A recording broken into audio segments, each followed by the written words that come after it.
Hi friends, welcome to my channel. 2014 నుండి NAC ఆధ్వర్యంలో దేశవ్యాప్తంగా ఈపీఎస్ 95 అంటే 78 లక్షల మంది పెన్షనర్లు అందరూ ఈపీఎస్ 95 మినిమం పెన్షన్ 1000 రూపాయల నుండి 7500 చేయాలని, దాంతోపాటు డిఏ కూడా చెల్లించాలని, మరియు పెన్షనర్లకు అతని భార్యకు కూడా మెడికల్ సదుపాయాలు కల్పించాలని రాష్ట్రాల వారీగా మరియు ఢిల్లీలో కూడా ధర్నాలు, ర్యాలీలు, నిరసన ప్రదర్శనల ద్వారా వివిధ రకాల పోరాటాలు, ఆందోళన చేయడం మీ అందరికీ తెలిసిందే.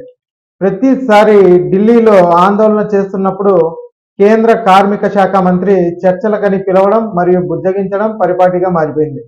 గత డిసెంబర్ 2024లో చర్చలకని పిలిచి 2 నెలల సమయం కావాలని డాక్టర్ మన్సుఖ్ మాండ్యా ఎన్ఏసి నాయకులను కొన్ని మంత్రిత్వ శాఖలలో అనుమతులు తీసుకోవాలని, అందువలన కొద్ది కాలం మీ ఆందోళనను వాయిదా వేసుకోవాలని కూడా, మీ ఈపీఎస్ మినిమం పెన్షన్ పెంచుతామని కూడా అదే పనిలో ఉన్నామని మభ్యపెట్టి మరి సుమారు సంవత్సర కాలం గడిపేసింది ఈ కేంద్ర ప్రభుత్వం.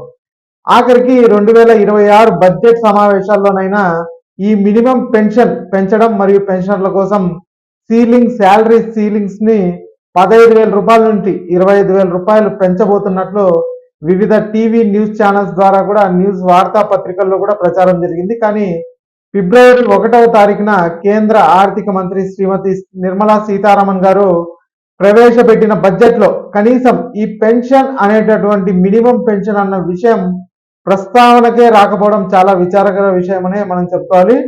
కేంద్ర కార్మిక శాఖ మంత్రి గత కొన్ని సంవత్సరాల నుంచి ఎన్ఏసి నాయకులకు చర్చలకు పిలిచి ఏదో ఒక సాకు చెప్పి వారు చేస్తున్న ఆందోళనపైన నీళ్లు జల్లి ఏదో రకంగా వాయిదాలు అయితే వేసుకుంటూ కాలం గడిపేశారు. ఎన్నోసార్లు అందరూ కేంద్ర మంత్రులు ఎన్ఏసి నాయకులకు హామీ అయితే ఇచ్చారు, అయినా కూడా 1 సంవత్సర కాలం వృధా అయితే చేశారు. ఇక కేంద్ర ప్రభుత్వం ఒకవేళ ఈపీఎస్ 95 మినిమం పెన్షన్ పెంచలేని పరిస్థితిలో ఉన్నప్పుడు ఎన్ఏసి నాయకులకు డైరెక్ట్ గా చెప్పవచ్చు కదా అని ఎందుకు కేంద్ర కార్మిక స్థానంలో ఉండి అబద్ధాలు చెప్పడం? గతంలో జనరల్ ఎలక్షన్ ముందు అంటే 2013లోనే ఈ బీజేపీ పార్టీ అపోజిషన్ పార్టీగా ఉన్నప్పుడు ఆ రోజు ఈపీఎస్ మినిమం పెన్షన్ ని 3,000 రూపాయలుగా ప్లస్ దాంతోపాటు డిఏ కూడా చెల్లించాలని డిమాండ్ చేశారు. కానీ వాళ్ళు ఇప్పటికి కూడా ఈ కనీసం వాళ్ళు చెప్పిన 3,000 రూపాయలన్నా పెంచింటే బాగుందని కూడా ఈ ఈపీఎస్ పెన్షన్ వాళ్ళైతే ఆలోచిస్తున్నారు. ఇక పత్రికా ప్రకటనలు, న్యూస్ ఛానల్లో కూడా చాలా ప్రచారం అయితే జరిగింది దీని గురించి. కానీ కేంద్ర మంత్రులు ఇచ్చిన హామీలను నమ్మడమే తప్పైంది మన ఈపీఎస్ పెన్షన్ వాళ్ళకి. పెన్షనర్స్ అంటే ఏమిటో త్వరలో అంటే మార్చి 9, 10, 11 తారీఖున చెవి చూస్తారనేసి ఎన్ఏసి నాయకుడు కమాండర్ అశోక్ రావత్ తీవ్రంగా కేంద్ర ప్రభుత్వాన్ని అయితే హెచ్చరించారు. గత 6 సంవత్సరాలుగా మినిమం పెన్షన్ 7,500 చేయాలని ఈపీఎస్ పెన్షనర్ల తరఫున ఎన్ఏసి నాయకులు, బీజేపీ నాయకులు, పెన్షన్ అసోసియేషన్ రాష్ట్రాల వారీగా అలాగే దేశవ్యాప్తంగా ఆందోళనలు, ర్యాలీలు, నిరాహార దీక్షలు అయితే చేస్తూనే ఉన్నారు.